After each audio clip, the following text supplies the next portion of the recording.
Ghislaine Maxwell, Christina Karam. She helped us facilitate things, help him cover up things, help him silence women, blah, blah, blah, blah, blah. No input on the trial. Yet, they claim they've taken her phone. So her phone got confiscated by a subpoena. However, she's not involved in the trial. Now, those things bode well, I think, for Diddy. They did not flip on Diddy. Christina Karam didn't flip on Diddy. And also, I keep telling you, all of Diddy's main eaters, Cassie, Daphne Joy, they flipped. You know who never flipped? The woman who was fucking with him while he was fucking with Cassie, and the woman that was fucking with him while he was fucking with Daphne. Gina Hugh never flipped. She's not involved in the case. And she's the main eater. Word to Young Miami. So, where are we now? They bring out Brendan Paul, and we're gonna go back to that because I want to make sure, again, a lot of this I care about us cataloging all of this, that if later people want to go back to the trial, they could come see this. So Brendan Paul, this drug mule, and when I hear drug mule, I be thinking some other shit. Drug mule, was this nigga swallowing pills? Was he, like, you ever see the drug mules from, like, Colombia? Like, they'll swallow 15 pills. They're on the fucking plane. Like, if the pills burst inside me, I'm dead. Like, they wear some wigs that got the pills in them. They got all types. This dude was just basically a former college basketball player that just had a plug. You just be like, yo, what y'all want? Y'all want Molly? X? What y'all want? I got it. So the idea, when you hear drug mule, you hear somebody that I'm like, yo, he's probably sticking the drugs up his rectum. Now, here's the thing with private jets. Private jet ain't no TSA. Ain't no TSA like that. So you just bring it on. So in reality, this idea of a drug mule is overpronounced because the dude ain't bringing nothing that he got to push up his, rectum or anything else. He's just bringing like a little fanny pack or like a cross bag with drugs. Right? So he took the stand. Now, the reason I'm going to have to go over his testimony is because his testimony was more reflective. Brian Steele flipped him. Brian Steele came back in. Flip that nigga. Okay? So I'm going to go back. I'm going to have to go back a bit. Brian Steele flipped him, and that's what I'm hearing from everybody. Like, yo, this guy basically ended up turning into a state witness. Oh, what's this? Fuck? Oh, that's some Trump shit. Okay. Let's see if we could, where is, give me a second. We're going to have to go back. We want to get Brendan Paul. Now, again, remember, we're at the summary part of the case. There shouldn't be any new evidence that's really being introduced. It should be a summary, right? And just give me a second. We because we missed a couple dates, I told you guys exactly why I missed it. Okay. For me, if you ask why I tell you all those details, is that I have nothing to hide from y'all like that. So I hope y'all know, like whether you like the reason or not, at least I told you the truth, right? Here we go. Let's keep going. Oh, also another person that's not going to be in the case, Chef Jordan. So Chef Jordan Atkinson, they said that she would testify between the mom of Cassie, Regina Ventura, and between this other person. Then they said later in the trial, they're resting the case without the chef. Remember, the chef is the person who said, I was instructed to cook up these lavish meals, and a lot of times when I was trying to serve it to Diddy, Diddy would have his dick out. He would be getting his dick sucked. He's in the middle of a freak-off. So she used to serve him food during a freak-off. And she could speak to maybe the commercial aspect of how Diddy had everybody doing things to facilitate the freak-off, yet she's not being actually used in a trial. That's odd. Very odd. Very odd, okay? So the government's case is looking a little bit crazy. They have mentioned a few people that were going to take the stand. Now they've said they're not taking a stand. They mentioned, by the way, there's no James Cruz, no Uncle Paulie, no D-Roc. There's no not James Bond, Roger Bonds. There's no Christina Karam. There is no, who else? Harv Pierre. Like, they don't have a lot of people. The organizational side, they have a bunch of low-level assistants, and then they have some financial people. But the financial people, all they're going to say is that I was never privy to a plot. All I was told was to wire money from A to B. But you need remember, the thing with a RICO, you need someone to acknowledge that there's a plot. Like, oh yeah, we knew that we were wiring money to shut this bitch up. We knew we were wiring money to facilitate this sex trade or this sex trafficking. These people are like, no, we work for Diddy. If he told us to wire money to A, we wire money to A. That's not going into the RICO. So I don't think that the prosecutor's case is looking too good, okay? So the chef is not going to testify. Gina, remember, they listed Gina as one of their witnesses. Not witnesses, victims. Gina, not in the case. Not in the case, people.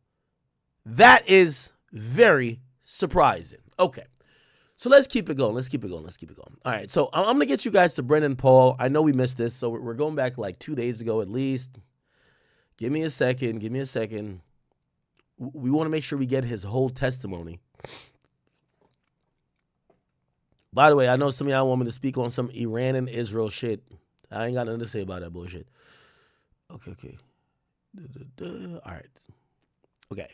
So I want to read everything from the Brendan Paul thing. Ooh, we finally get the paperwork of how this is what the juries are going to see. Wow. Look. So they're going to give the juries this. This is the verdict sheet. Count 1 of racketeering. Do you say not guilty or guilty? Count 2, sex trafficking of Cassie. Remember I told you that? Guilty or guilty. Now, there's a Mann Act of Cassie. So it's sex trafficking of Cassie, then prostitution of Cassie. It's two different things. Where's the other sheet? There should be another sheet. Where's the other sheet? Fuck. There's another sheet. So the other sheet's going to have count 4, sex trafficking of Jane Doe, then count 5, Mann Act transportation of Jane Doe. Okay?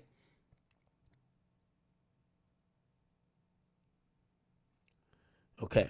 I'm going to be honest with you. This is looking better and better for Diddy. And this is going to lead up to me kind of breaking down why I do believe Diddy's lawyers, at first, they said they were going to possibly take up to a week on presenting their case. We always kind of knew Diddy was never going to take the stand. Fuck that. They said, we got no witnesses to call. And I think that's strategic. I think everybody we're not hearing, I think if Diddy wanted Gina to get up there, she would get up there.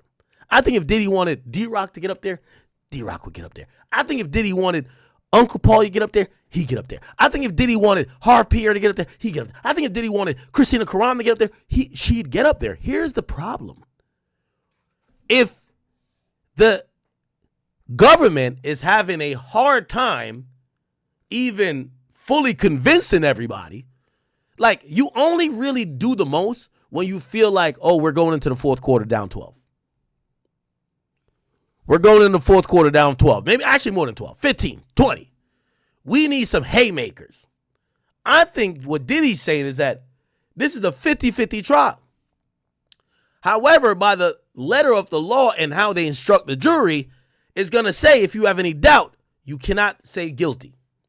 So why give them people that they could expose on a stand? Diddy's lawyer's been exposing the government's witness. Why give them Uncle Paulie? They clearly want him. Why give them KK? Why give them Roger Bonds? Well, I don't know if Roger Bonds is fully with him. Why give them, who else? Harv Pierre. Why give them, exactly. So I think that's what's happening.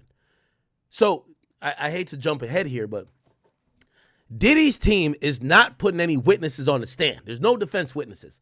The reason why they had to have a meeting and Diddy's team had to say to each other, I think we're in the lead. We're in the lead right now. let's not put the nigga in the game that can't shoot free throws because they're going to just foul him and he's going to miss every free throw. Then they're going to catch up. No. We're ahead. Let's play like we're ahead because we are probably going to get to either a split verdict or a unanimous non-guilty verdict, people. Okay? So, I seen someone just say in the chat, yes, they believe that there's been a lot of doubt. Somebody says, look at change the caption. Oh, what? Okay. All right, I'll look at that. Thank you. Chat. Diddy's team believes they're winning this case. Remember, some of y'all like, of course, we see mad freaky shit. He looks guilty on beating women, blah, blah. But the things he's charged with, they're saying, I don't think y'all have proven a RICO. So why the fuck we gonna keep prolonging this? Now, I know because we know Diddy has an enormous team. He has supposedly 8 or 9 attorneys. We're expecting that it was going to be a long, drawn-out defense. Again, the problem with doing a defense that's long and drawn out and bringing integral people that supposedly either are non-cooperative with the government or somehow retained a lawyer to wiggle out of cooperating with the government, right? They wiggled out of it. Like, again, if you ask me, I think Diddy paid for the attorneys for KK, Uncle Paulie, who else? D-Roc. You know why? None of these people are being charged, and they're not taking a stand. The government has leverage. You would charge them to put them on the stand. So I guess somehow, some way, the government must have lost their leverage because none of these people are charged. You have nothing over them to compel them to testify. If you think that Christina Karam is the Ghislaine Maxwell, you have to charge her that she feels so helpless. She's like, at the end of the day, everybody be like, yo, gang, everybody throwing up signs. But if you say it's your ass or his ass, they'll be like, yeah, that nigga did it. Yeah, that nigga did. But it looks like everybody's lawyered up so well that the government ain't even playing that game. So it looks like they've lost their leverage. All of the main characters are not here except the victims or the people who claim they're victims. Big problem. Okay. By the way, it's 5 counts, as I said. 5 counts. All right. Give me 1 second. Where can we get this Brendan Paul thing? Okay, we get a few pictures that came out from exhibits. I don't know if you guys seen this. Hold on, give me 1 second. There was some audio that got leaked, which is one of the exhibits. This is the audio of Cassie supposedly threatening this guy who said, yo, I seen a video of you getting fucked in a freak off. And Cassie's like, well, send me the video. Like, she wanted to know how it got out there, and she was wilded. But I'm going to be honest with you. She sounded so non-threatening. Like, listen to Cassie basically threaten murder on someone, claiming that she was going to, do some crazy shit if the dude didn't show her the video or tell her how he got it. Listen. You don't have to see it, but it's my life and I'll kill you. Yeah, but no, I will kill you if you don't show me right now. I will kill you and I will hide you and I will cut you up and put you in the dirt right now. Pull it up. If you have it, pull that up. Because if not, I'm going to kill you and then he's going to kill you again. So just do it. Pull that up right now. You got that pull that up. I'm going to kill you. You don't understand. By the way, I see someone in the chat said that we should go down and we're going to break down because I do think we're a few days from the verdict, and I'm sorry for cutting her short here. I'm going to keep playing it. Yeah, we're going to score this as, fair as we can, and we're going to break down what witnesses I believe the defense won and ones that I believe that the prosecutor won, because this is really complicated, right?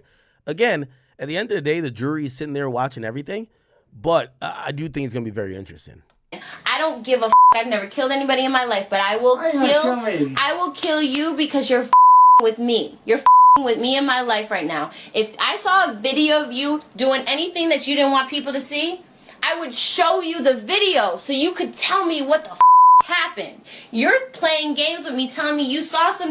Now you're saying you didn't see some.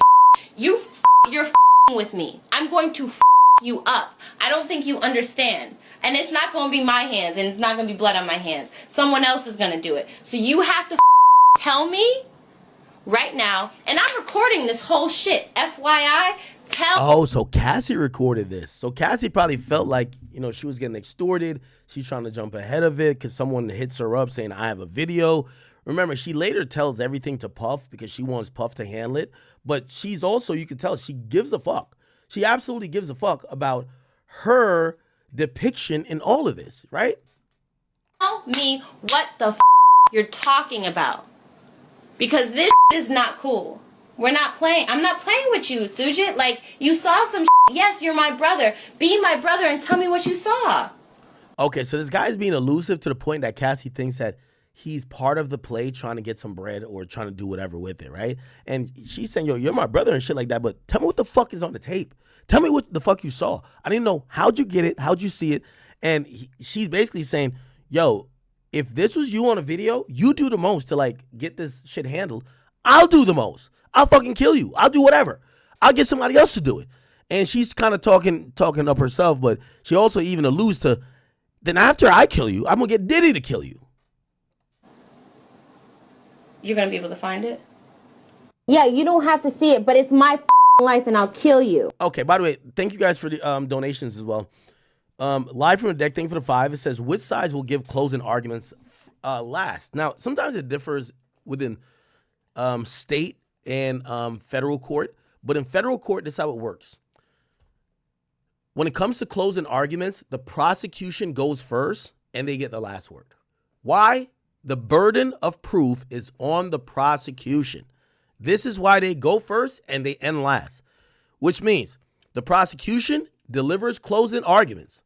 The defense delivers their closing arguments. Then the prosecution gets a chance to rebut it. Okay? It's usually on a time clock. So it'll be like, hey, if you took 3 hours to do closing arguments, they'll give maybe the same. They'll give the same to the defense. You get 3 hours as well. But if you want to rebut it, remember, it's all on the prosecution. This is why even in this Diddy case, it's not on Diddy to really present a defense, even though some people feel like it's effective to present a defense. It's on the prosecution to prove this man is guilty. So they'll give them the first word and the last word in closing arguments, right? So they'll speak, defense team will speak, then they'll speak one more time for a short period of time, and then judge's instructions, and then the jury will go away, okay?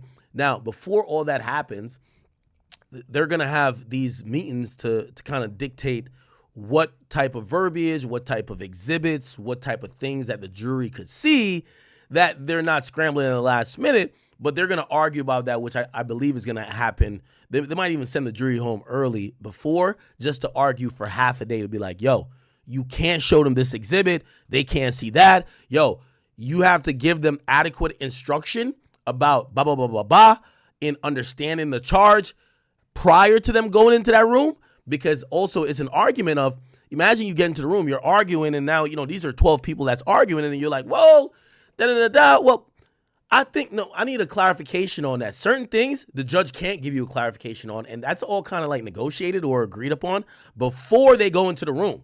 Whereas like, hey, listen, this is what the letter of the law says.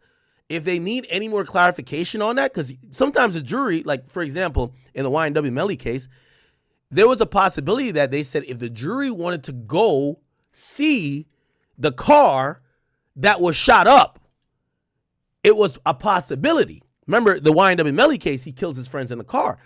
And, kudos to the defense team. They're like, what the fuck? Like, if you bring them to the scene where there's dried up blood and they're going to see bullet holes, like, they're going to be prejudiced. Fuck no. So they actually shot that down. But that was one of the things where, like, oftentimes a jury could even say, yo, bring us the murder weapon. We want to see. Like, she's a small girl. If it's a big ass gun, we want to see if it makes sense to us that she could hold the gun with one hand. All those things could happen when it comes to the jury. And obviously nothing like that. No one's going to be like, yo, bring us the baby oil, right? But these are things that could happen. And this is exactly why when it comes to like this situation, Diddy's lawyers are playing it close. They're trying to make sure they don't, they don't cheddar bob themselves by offering up a witness that probably, isn't needed or could get flipped or get exposed.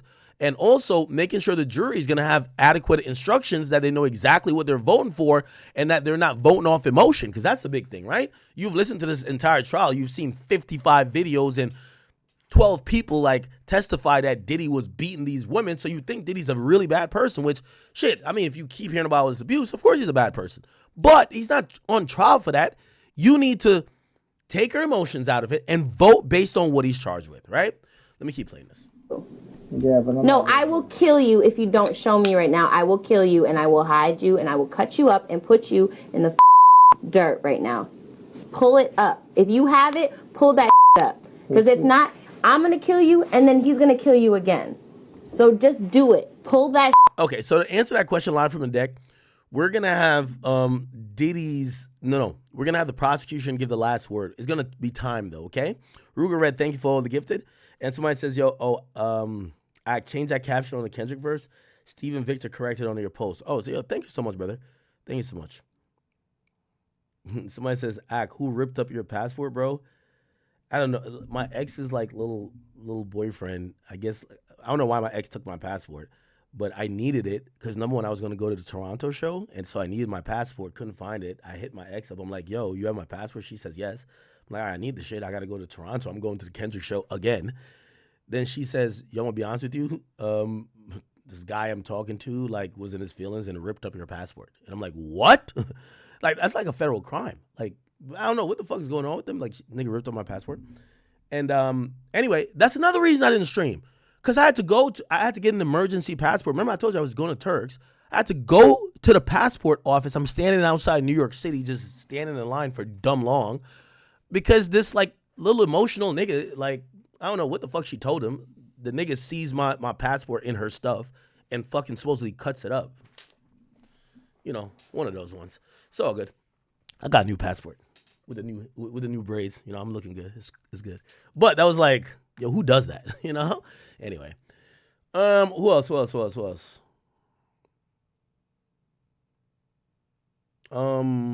Somebody said Ack is Selena OF cameraman. Stop it, bro. Jermaine says Ack is 2025. We've been watching for years. We know when you're spinning us. I'm not spinning you about nothing. I'm telling you the exact truth. I don't care if y'all look at me good or bad, because some of y'all, there's a group of people in here, they're gonna look at me when I say that 6ix9ine is fucking with Selena. They're gonna be like, "Nah, Ack, you're getting cooked." And I'm like, "No, Selena's been my friend for years."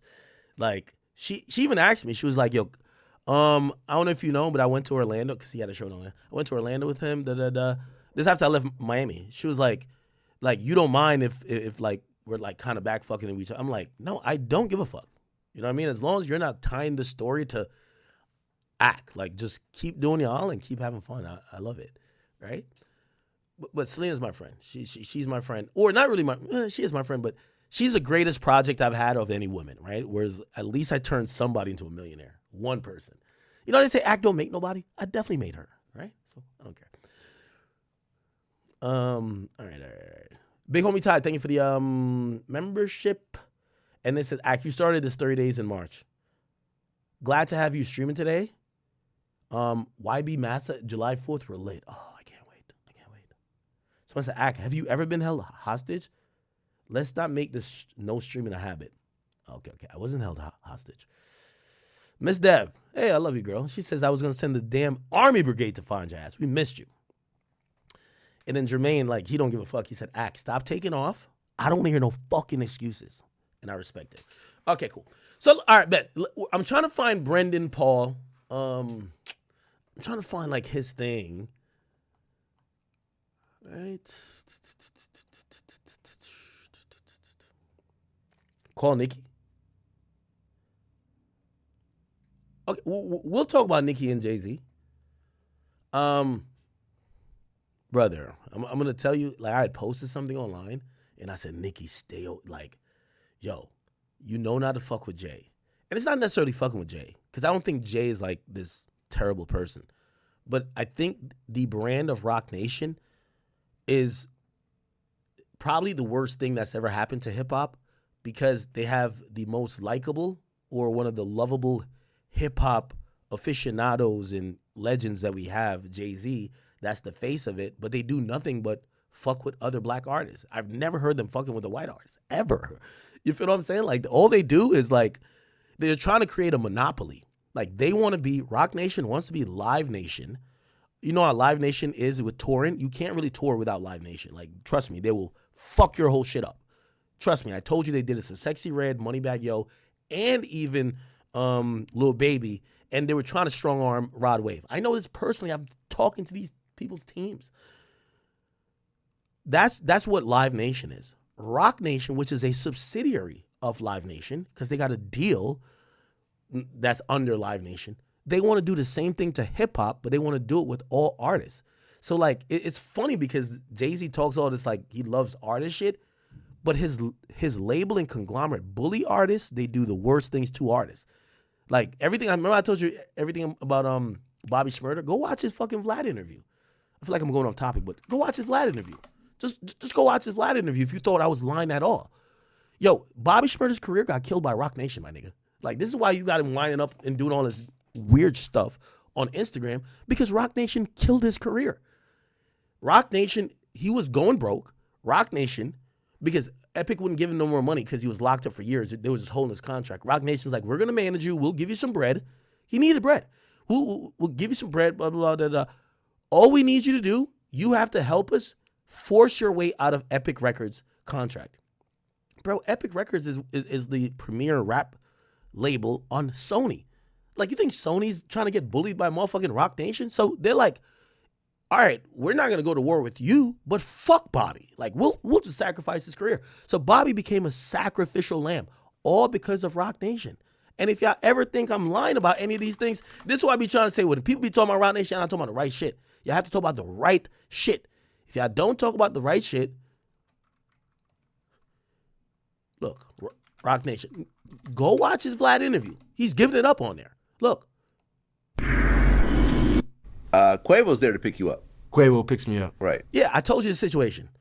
Epic wouldn't pay like $3 million for him to get out of jail. It was maybe $4. I think it was $4 million for him to get out of jail. They're like, we don't know, but we're going to keep his contract. Roc Nation comes in because they know he's about to get out. Everybody in the culture is like, yo, he held it down. This is a real nigga. This is also after the time with 6ix9ine. So people are like, yo, we're going to celebrate the realest nigga. Roc Nation comes in to say, oh shit, this guy's going to get shit ton of money. He's going to be the most lit nigga because he's the definition of keeping it real. They come in, they offer to advance him some money to help out his fam. They're like, yo, we'll give you some bread, blah, blah, blah. All we want is that we want to manage you and eventually sign you. Bobby's in jail. Bobby says, of course, I want to sign to y'all. Let's go. Y'all are helping me out. When he gets out, Epic is no punks. Epic literally looks at Roc Nation and looks at Bobby and says, check this out. Whatever y'all had planned, you're still under contract to us. Now, Roc Nation could buy us out and you could go over there, but we know what you're worth. They're going to have to give us that. Now, this is what fans never know. Bobby's not like, remember Bobby didn't drop music at first? All this was happening in the background.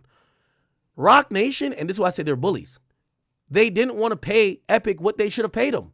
If you want the nigga so bad because you think he's the realest and he's blah, blah, pay Epic, get them out the way, and it's your artist now. By the way, they've done this multiple times. They did this with motherfucking Meg Thee Stallion. Yo, if you're claiming 1501 is so bad, just pay them. When somebody's in a contract, don't try to use y'all cultural clout to get them out. Pay the money to get them free, and you sign them. But they're cheap, and they use this cultural flag, and then they ruin people's careers. They'll sacrifice the artists. So Bobby, like, he's stuck in the middle. The company says, pay us. They don't want to pay him. They want Bobby to rebel against Epic. Bobby can't rebel against Epic because Bobby's still under contract. He's trying to drop new music. If you can't diss Epic, like, fuck Epic and then drop a song. Like, they're going to feel away. So he's kind of like playing it neutral. They want Bobby to turn it, like they've done this before. They did it with Uzi. They wanted Uzi to turn against Generation Out. They want the artist to crash out against their current label that they could be seen as the good guys as, oh, we're coming to sign you. Bobby didn't do it, or he couldn't do it. And then they wouldn't pay. So Bobby's in limbo. Here's who hurts when an artist is in limbo. The artist, because the artist's career is stagnant. They can't move. And you know, everybody who gets out of jail, that clout only lasts for a certain amount of time. So Bobby couldn't drop no music. His clout is in limbo. And they're basically saying, we're not going to pay. And Epic is like, what the fuck? Epic sees the play and says, all right, well, we're not going to fund this anymore. Pay us, or we're down to take that loss on Bobby. We'll just live off his past catalog. If you want him in this hot period of him getting out, pay us. None of that happens. And essentially what happens, they drain Bobby. Pause. They just let him sit there. Clout decreases. Nothing happens. Roc Nation eventually realized Bobby isn't worth as much as they thought he would be, because now it's months after, it's like a year after. They're down to let him go. Epic ain't down to put no more money into Bobby. Bobby basically gets dropped. Bobby's now independent, and two companies fighting over him fucked him over. They fucked him over. Like, now the niggas doing hoochie daddy dances. Hoochie daddy. Like, that's it. So again, when people tell me about Roc Nation, I'll be like, bro, please just like yo, Roc Nation is the most anti-cultural company I could see. And I'm not saying it's because of Jay-Z, it's because of their practices. They use Jay-Z's face to do it. Because it's not Jay-Z doing these things, it's Desiree and her people. They're doing it, but Jay-Z's face is on Roc Nation. It's The Rock. Duh. So anyway, just listen to how this nigga talks about it. Were you guys in contact the whole time? He hit me like 2-3 times during the bit, and he's like, yo, he called somebody, I forgot Lefty, I think it was Left, or my mom, somebody. He called him, he's like, yo, I want to come pick Bobby up. Hey, bro, but they brought some hoes. Right. No time for sleep. Yeah, we did no time Management. I signed with, tell me, it was like 7 months later.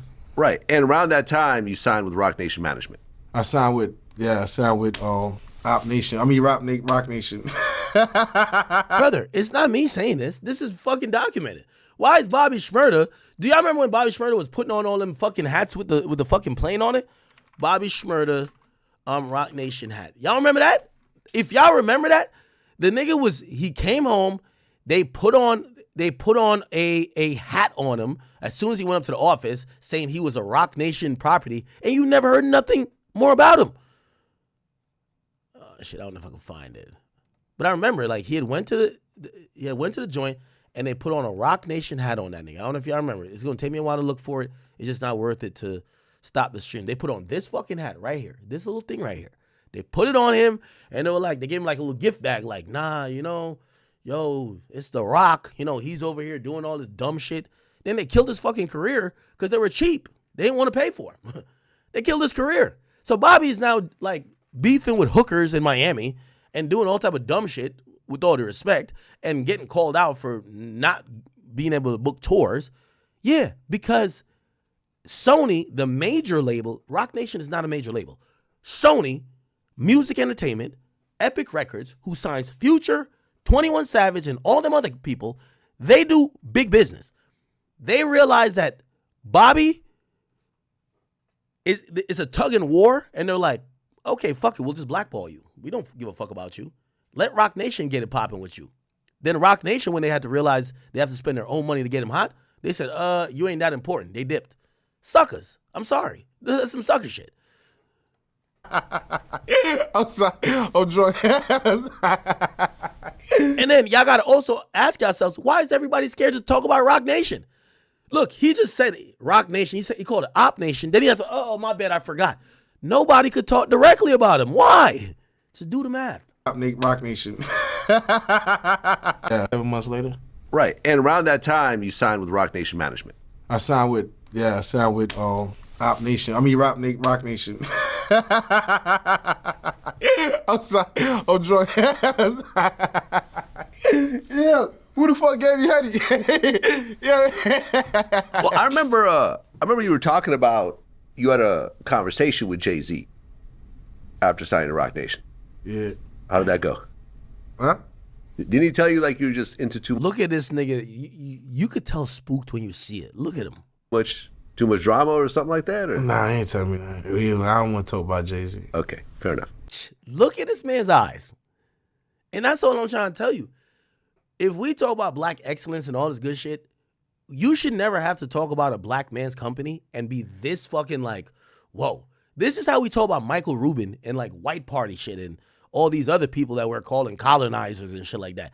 That's how you should talk about them.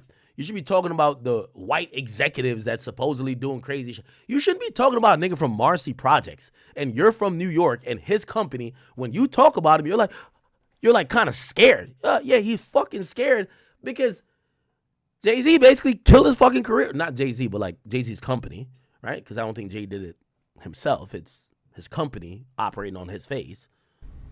What nonsense? Jay-Z now playing. You see? Why everybody so scared? I ain't fucking with Jay. What up, nigga? What up, nigga? So, yeah, Spurty gang. So, come on. Yo, listen. I hate to get conspiracy theory on y'all, but like, if y'all think that this is like, oh no, this is completely normal, y'all got it. Y'all got it. You're out. You got a song with Quavo, who's hot to death at the time. Yeah, well, you signed with Roc Nation. Let me tell you this. If y'all didn't know anything about Roc Nation, Jay-Z was doing this reform shit, still is. Same with Meek Mill.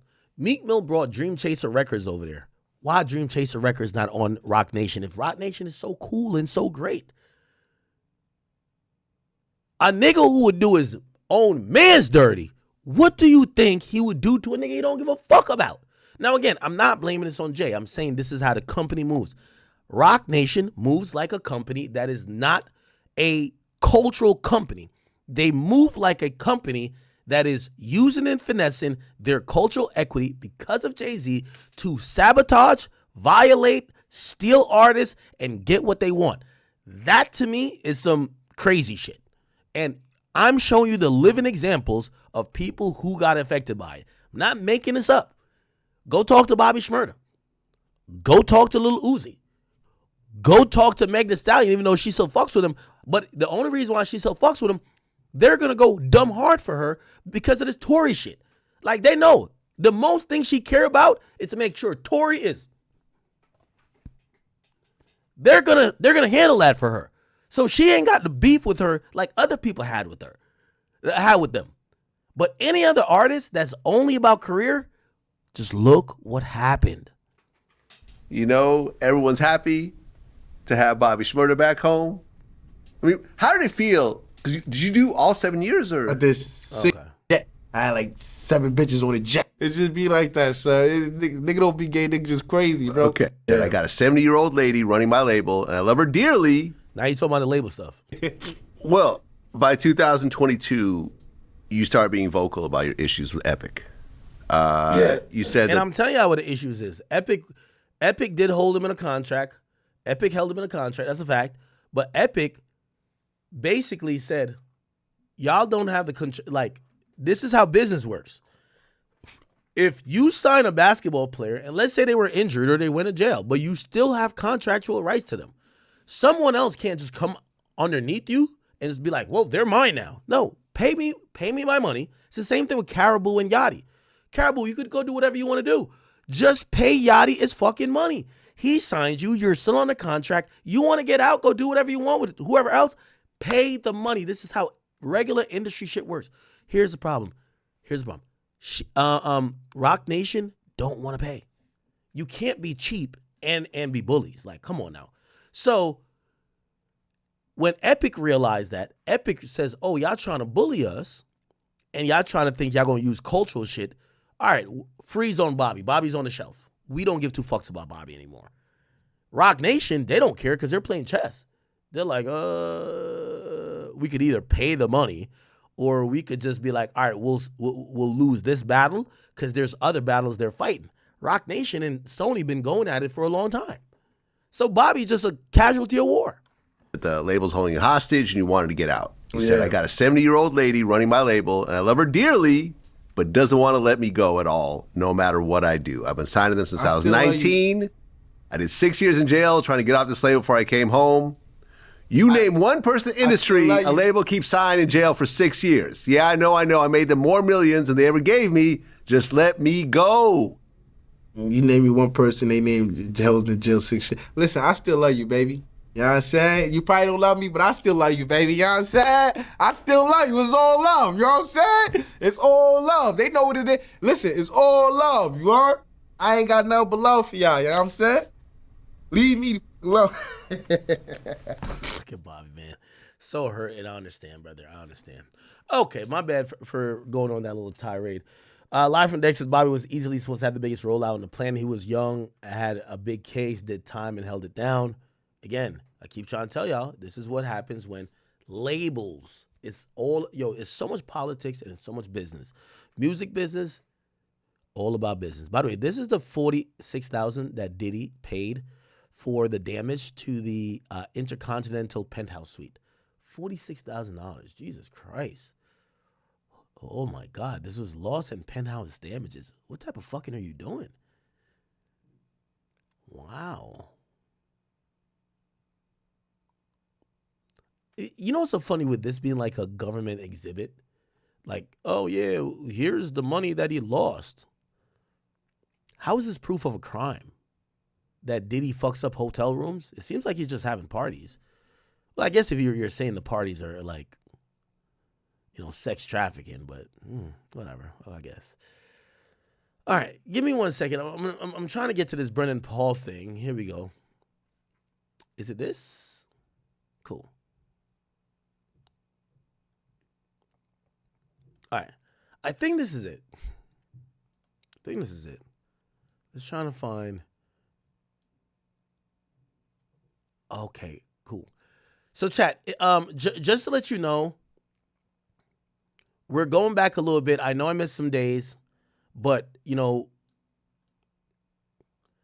we pride ourselves here by being thorough, by not missing anything, by not going for summaries. We want to see everybody's point of view. If you're in court, we want to read every potential part of a transcript. And since we missed a day or two, we're going to read these things in now, okay? So, for me, I didn't care too much about the case agents. Yeah, they found baby oil. Okay, cool, we get it. I wanted to hear from the drug mule, because now you have told me this is the drug mule who is like bringing in all the drugs, and his only job is to just have mad drugs that he's feeding these women surreptitiously, or, giving it to Diddy that he could drug women with to do this sex trafficking empire. So I want to kind of see what it's about, okay? So give me a second. We're going to get into it. All right. So this was the 20th. I think that was Friday. Was that Friday? Let me look. The 20th. Yep, it was Friday. Okay. So before they get in, they're just introducing a bunch of exhibits. That's what the AUSA was doing. Let me make this a little bit smaller for y'all. By the way, I know I didn't do full roll call today, but everybody really check in. Okay, cool. So, all right, they're gonna do all got admitted. Well, all are gonna be under seal except one, and they were admitted. And Smizer said the government's gonna call Brendan Paul. So we got Brendan Paul, the drug mule, now on the stand. AUSA says, do you recognize this person? They show a person in tuxedo. Brendan Paul says, yeah, that's Sean Combs. I worked for him until I was arrested at a Florida airport for possession of cocaine in my personal assistant bag. They said, why was it there? They said, well, I was sweeping Mr. Combs' room. They said, how did you come to work for Mr. Combs? They said, well, through Revolt, Eli Maroon, he told me, get in, get out. If you have a girlfriend, break up with her. You'll never see her. I said, did you ever interview? I said, yeah, it was late October 2022 at 200 South Mapleton Drive. That's his LA house, okay? They said, how were you greeted there? He said, my ID was scanned. I had to sign an NDA.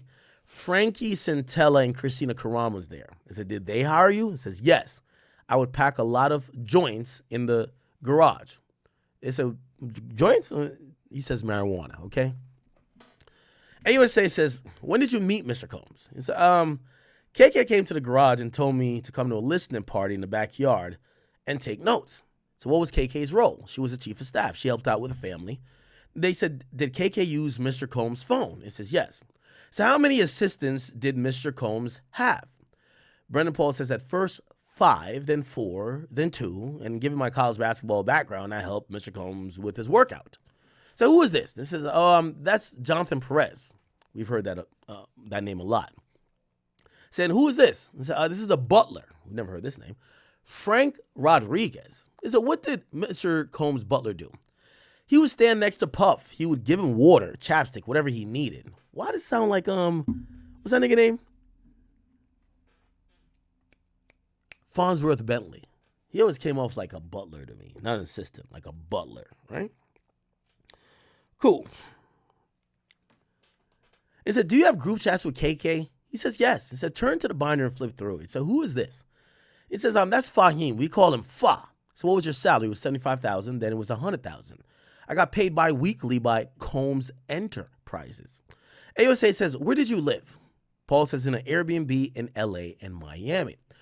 AUSA says, where did KK stay? In LA. There was an apartment 4 minutes from 200 South Mapleton.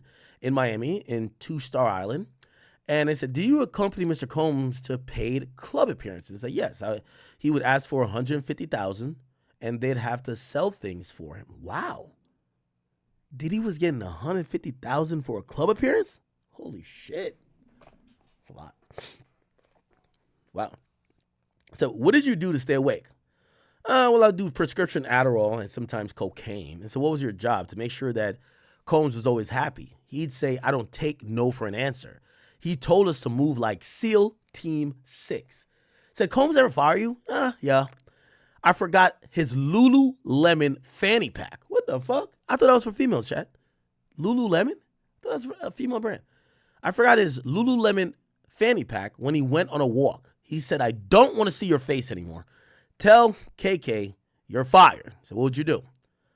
I bought a Lululemon fanny pack. Get it in, and I laid low. AUSA says, did you ever complain to HR? He says, no, that wasn't a thing. So why not? So HR even forgot to pull my federal taxes for my first 8 months. You just go to Mr. Combs. He said, did Combs ever use drugs? Yeah, ecstasy, cocaine, a little bit more than that. He says, what do you see in this photo? It's my hand with ecstasy and 2C. That's pink cocaine. So why'd you take the photo? It's to ask the staff what to do with it after I found it. I was told to put it in his bag. They said, did you buy marijuana for him? Yes. For whom? For Philip Pines. Puff liked Sunset Sherbert. It says, were there other drug dealers that Mr. Combs used? It says, yes. One Stop Guido, Baby Girl. I think it's spelled O-E-I. They said, who is this? It said, that's Guido, okay? It said, is this your chat with Baby Girl? What's happening? Brendan Paul says, Jonathan Perez is introducing me to Baby Girl. She asked me, is it for you or Puff? I replied, it's for Puff, but tell anyone it's for me. It said, why did you say that? And said, well, Puff is high profile, so we'd use an alias. It says, did Mr. Combs ever use Cialis? It says, yeah, we put it on a nightstand. It says, your message to Love Red Phone, what does it mean? I called Puff Love. His red phone was personal. The business phone was yellow. He says, what did he text you? Xans. How much did you pay for drugs? Well, I paid in cash from the Gucci bag or from security, usually Fahim. So another security that's not taking a stand that we keep hearing about, Fahim. AUSA says, and in this text, what is flowers? It says flowers is marijuana. So did you also call it tree? He said, yes. Here, Fahim tells me I'll get back paid once Duke, I guess that's another security, comes on shift. AUSA says, did Mr. Combs ever have you take drugs? Brendan Paul says, yes. He usually had me test his 2C. Oh my God. Diddy was doing so much drugs. He would actually have, hold on, by the way, chat, I'm about to tweet out our link. He would have, give me 1 second. He would have Brendan Paul test the drugs. I don't know if he's doing it because he thinks maybe the drugs are like, spiked or whatever, but he would have someone test his drugs.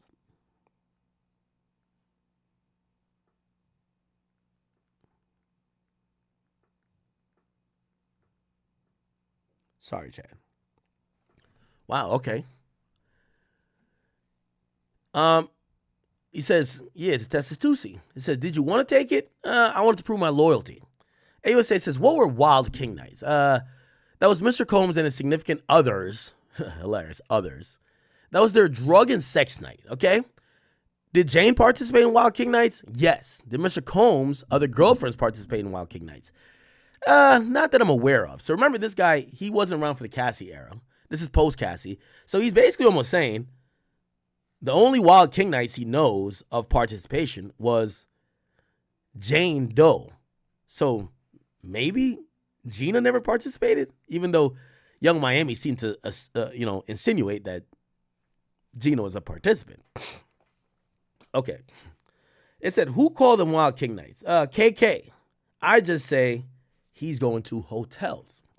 AUSA says, did Mr. Combs ever stop using hotels and move back into the residences?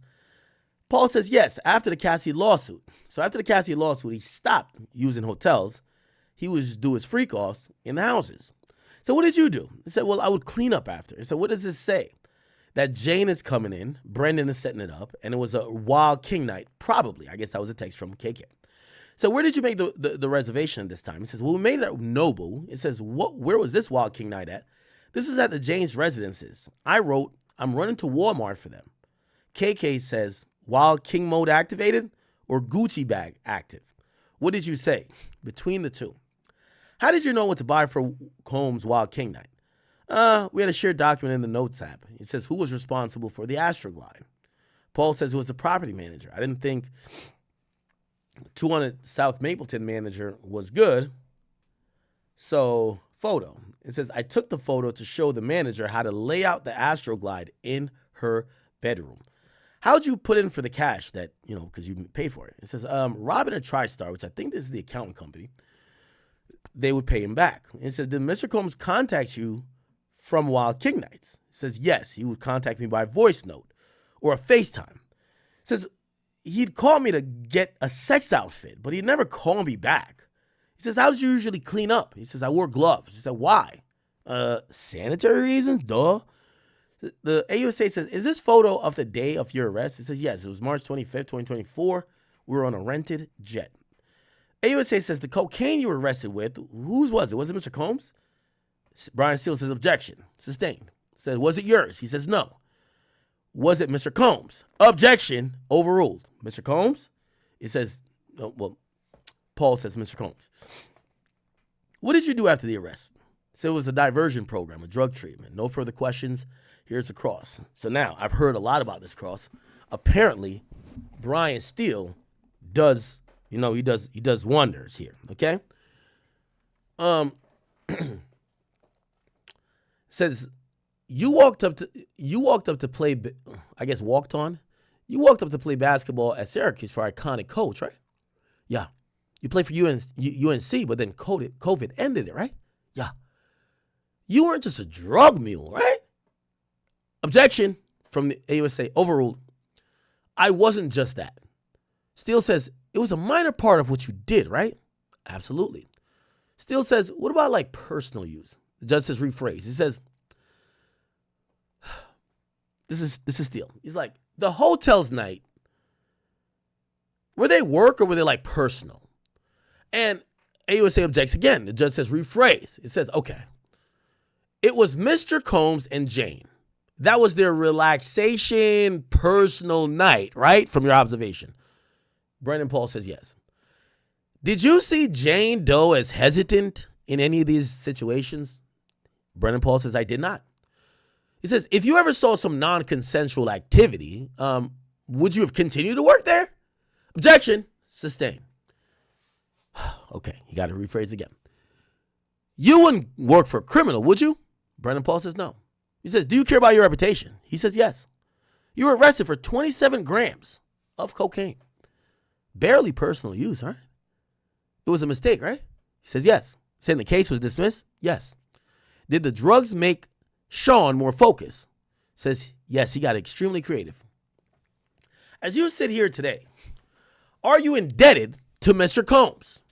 Brendan Paul says, I've had good experiences for the most part. Steele says no further questions. Ooh, okay. AUSA says sidebar before the redirect. The judge says yes, they do a sidebar. And then there's a redirect. AUSA says, did you know what was happening in the Wild King nights? Objection by Mr. Steele. Rephrase. Were you there? Paul says no. What do you think the $5,000 were for? That's what the AUSA is asking. Objection. Sustained. Did you give Mr. Combs $5,000 in cash in another context? Nah. You said you wouldn't work for a criminal, but you bought drugs for Mr. Combs. Yes, I did. More than like 5 times, but less than 10. How did you feel about Mr. Combs? Okay? It's complicated. AUSA, no further questions. Steele actually says no recross. The judge says you may go. So really, that was pretty quick. I don't know if Steele exposed them, but that's what I heard. Let me look really quickly. I had heard that he got exposed, you know? So let me go to Friday. I just want to hear what that was about. Here we go. U.S. versus Sean Combs, day 27. We had a half day today, and right off the bat, I just want to share some scheduling info. The government will most likely rest their case at the end of the day on Monday, and the defense said that their case in chief may only last 1 to 2 days, so they could rest as soon as Wednesday afternoon, and then we could do closing arguments Thursday or Friday. So that was pretty big. I mean, I'm not taking any of this conclusively, but I wanted to just alert everybody as far as scheduling goes. And the judge also discussed jury charges being discussed next Wednesday afternoon as well. Okay, so let's go to our first witness of the day, Brendan Paul. Brendan Paul was the person that was arrested in 2024, in March of 2024, at a Miami airport, and all of the headlines said that it was Diddy's drug mule that was arrested, his drug dealer. Yeah. No, that really couldn't be further from the truth.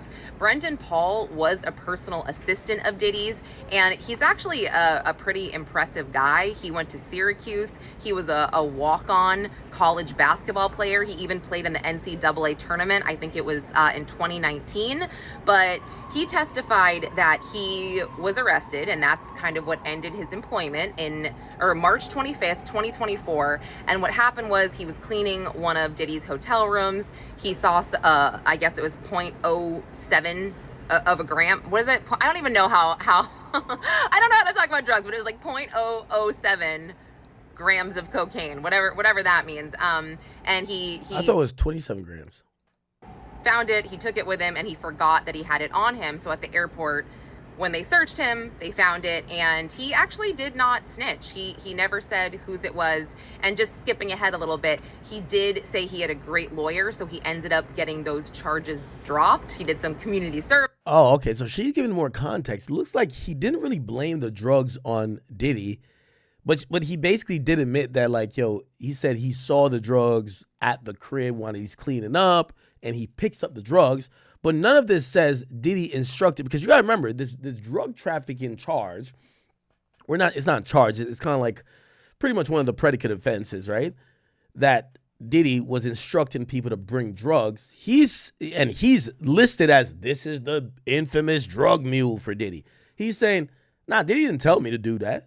Like, I found some drugs while I'm cleaning up. I forgot I had it in my bag, and I got caught at the airport. That's it, And I guess they kind of whittle out of him that basically he believes the drugs were for Diddy, but he wasn't instructed by Diddy, bring those drugs, right? And I don't even think he admitted that KK told him that, which, by the way, I think we have to remember Jane Doe, it said on the stand, KK told her to bring drugs in her travel bags, right?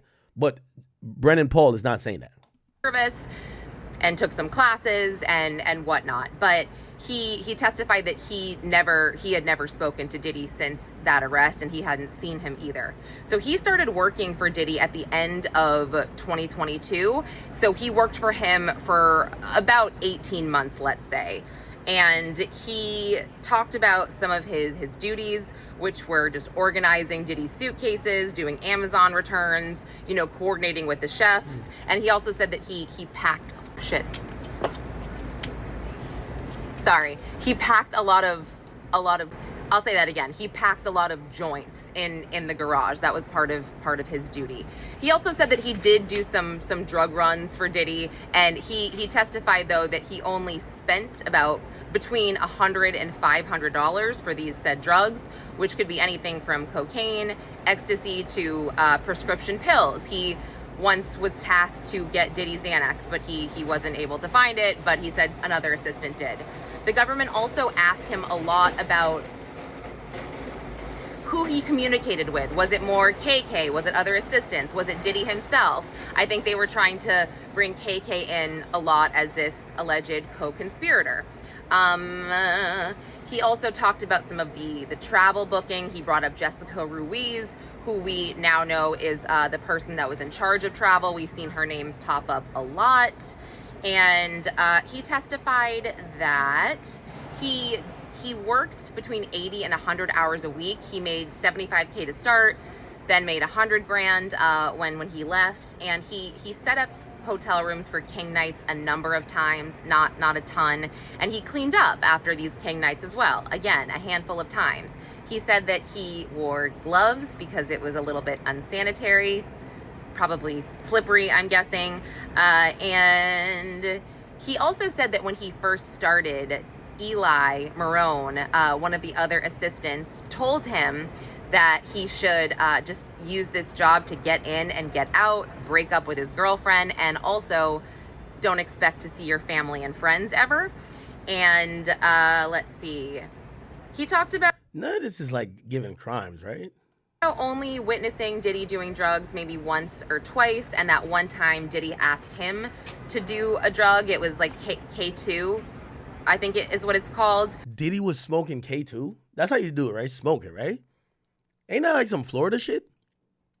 Which is like a form of ketamine and Molly, and Diddy wanted him to try it to see if it was good, and Brendan Paul said he tried a little bit of it, but he wasn't upset about it because he wanted to prove his loyalty. He also talked about staying up for 3 days straight with naps here and there, working on a special project in 2023, which... Now, I do want to say this. Most of the assistants that came on the stand, and again, I'm not casting any aspersions, but I want to kind of break this down. A lot of the assistants, the males, were gay. Okay, David James, there's another guy, I forgot his name. Like, there's a couple gay assistants. And they all kind of like give this same testimony. I was scared. Diddy was so big and bad, I couldn't say no to him. This is the first guy who's literally like taking accountability. Now, I think we're used to women not taking accountability. We're like, no. Wait, well, why did you, for example, in this Brendan Paul thing, why did you take the drugs if Diddy wanted you to test it? Oh, I wanted to prove my loyalty. I wasn't mad about it. I wanted to prove my loyalty. I wanted to show him that I'm down, right? Like, he could have been like, oh, I felt scared of Diddy. Diddy was going to beat me. I needed money. Like, he could have said all that, but he's literally just taking accountability. He's like, I wanted to prove my loyalty. I'm trying to get in with these people. Yo, I'm loyal with y'all. Like, what's up? Like, of course I take the drug, right? You notice that everybody else saying it is saying differently, and it's mostly women and gay dudes, right? They're like, oh no, he was gonna beat me up. I've seen him beat other people up. He's so scary. So it's like, I think this is why this guy isn't probably a great government witness, because he's admitting to shit, but he's not saying he feels forced. He's just saying, yeah, I wanted to do this because, yo, I'm trying to increase my rank. I just got on with these people. I'm fucking with them. Like, I want to show them, like, yo, I'm with y'all. Was Diddy's album Love. And he actually said that this didn't bother him because he was young and he was, happy to do it. It was exhilarating, so to speak, because he was working on this album. That's kind of what Brian Steele elicited from him during the cross. He also spoke of certain drug dealers that he communicated with, and he mentioned the name One Stop, Guido. We saw the picture of Guido. He looks like a Guido, by the way. And someone named Baby Girl. What else? Oh, he was asked about Jane. He communicated, at some point with Jane because he set up these hotel rooms, and he was asked, I'm going into cross a little bit, but let me just make sure I didn't miss anything from the direct. He testified that the Wild King nights stopped happening at hotels after Cassie's lawsuit dropped. And then we saw we saw photos of Baby Oil and Astroglide, and he took a photo of this because he said he was telling another assistant how it needed to be organized. Yeah, and that's really it for the direct. Oh, and outfits from a sex store. He took pictures because he was asked to go, I guess, get some things during a Wild King night for Jane and Diddy. But Diddy, when he sent these photos of the outfits from the sex store, Diddy never answered. So then, okay, back to cross. So the cross-examination, again, Brian Steele was the one who kind of said, look, you are this college basketball player. You are very motivated. You're very intelligent.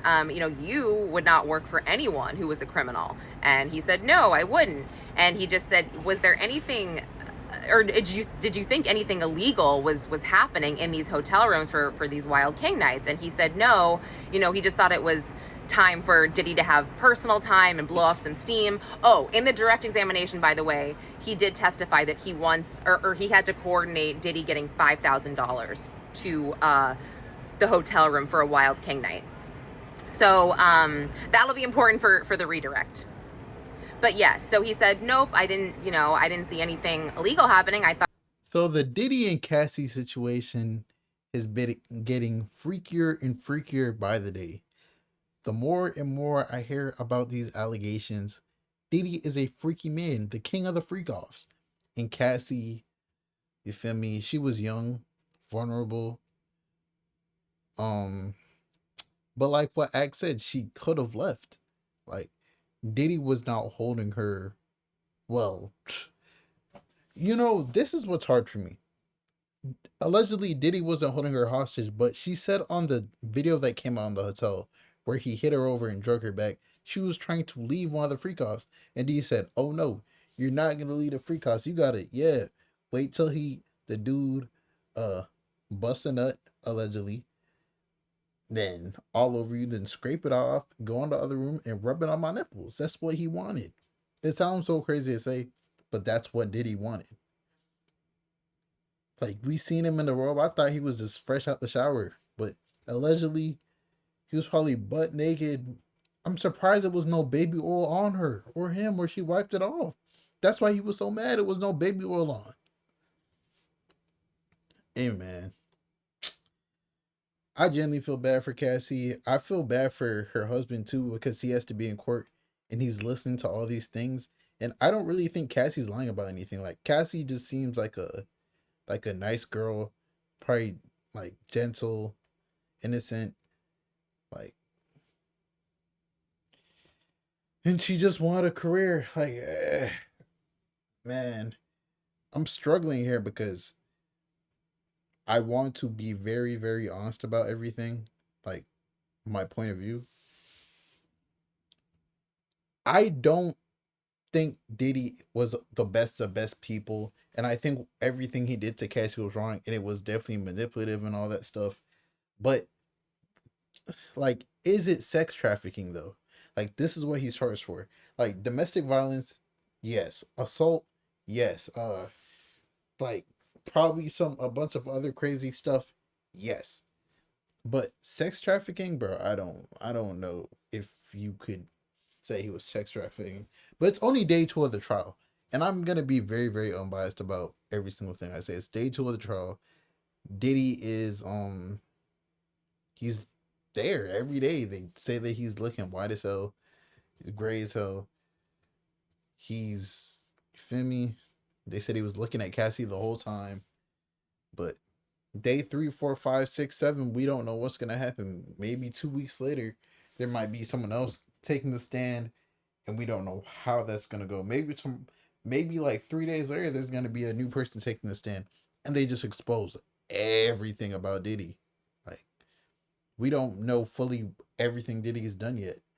Like, there might have been men that he was having free calls with. Like, I ain't gonna lie, bro. Like, Ak was the line about what he said. Diddy should just came out and said that he was a flexible, bro. He should just said he was bisexual, bro. Like, I'm not gonna lie. And what Ak said, bro, all these rappers gotta come out who was around Diddy, like really, really hung around Diddy and was like really cool with him. They need to come out and like, yeah, bro. You gotta defend yourself, your integrity. You feel me? But it's your boy Big Act News. Make sure you like, comment, subscribe. And do you feel like Diddy's innocent or do you feel like he's guilty? And we're talking about sex trafficking. Like, we're not talking about is he a good person or not. Do you think he's guilty of sex trafficking, Cassie? It's your boy Big Act News, and I'm out.